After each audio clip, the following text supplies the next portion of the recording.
Penang மாநில தமிழ் பள்ளிகளுக்கு இடையிலான பெண்கள் வலைப்பந்து போட்டியில் தென் செபராங் பிறை சுங்கை பாக்காக் தமிழ் பள்ளி வெற்றி வாகை சூடியது. மேலும் இவ்வாண்டு புதிதாக அறிமுகப்படுத்தப்பட்ட குறைந்த மாணவர் எண்ணிக்கையை கொண்ட பள்ளிகளுக்கான பிரிவில் நிபோங் தெபால் திரான்ஸ் கிரியான் தோட்ட தமிழ் பள்ளி வென்றது. 25 பள்ளிகள் பங்கேற்ற இப்போட்டியை பினாங்கு மாநில ஆட்சிக்குழு உறுப்பினரும் பிறை சட்டமன்ற உறுப்பினருமான டத்து ஸ்ரீ சுந்தரராஜு சோமு நிறைவு செய்து வைத்து வெற்றி பெற்ற பள்ளிகளுக்கு பரிசுகளையும் வழங்கி சிறப்பித்தார். தமிழ் பள்ளி மாணவர்களுக்காக நடத்தப்படும் இதுபோன்ற விளையாட்டுகளுக்கு தமது ஆதரவு தொடர்ந்து இருக்கும் என அவர் தமது உரையில் குறிப்பிட்டார். விளையாட்டுத் துறையில் இந்திய மாணவர்கள் அதிக அளவில் ஆர்வம் காட்டி வருகிறார்கள். இவர்களுக்கு சம்பந்தப்பட்ட ஆசிரியர்கள் துணையாக இருந்து ஊக்குவித்து வந்தால் புதிய சாதனைகளை பெறும் வாய்ப்புகள் அதிகரிக்கும் என்றார் டத்து ஸ்ரீ சுந்தரராஜு.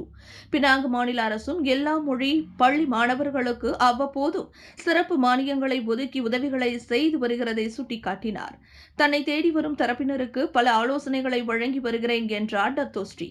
இந்த நாட்டில் தமிழ் அடையாளங்களை பாதுகாக்க வேண்டும் என்றால் தமிழ் பள்ளிகள் பாதுகாக்கப்பட வேண்டும். அதற்கு உங்கள் பிள்ளைகளை தமிழ் பள்ளிக்கு அனுப்பி அந்த குறைகளை நிவர்த்தி செய்யுங்கள் என்று பெற்றோர்களை அவர் கேட்டுக் கொண்டார். விலையில் மேலும் செய்திகளை தெரிந்து கொள்ள கீழே இருக்கும் பெல் பட்டனை அழுத்துங்கள். உங்கள் ஆதரவை வெளிப்படுத்த லைக் மற்றும் ஷேர் செய்யுங்கள். தொடர்ந்து விண்வெளியுடன் உங்கள் பயணத்தை தொடர்ந்திருக்க சப்ஸ்கிரைப் செய்யுங்கள்.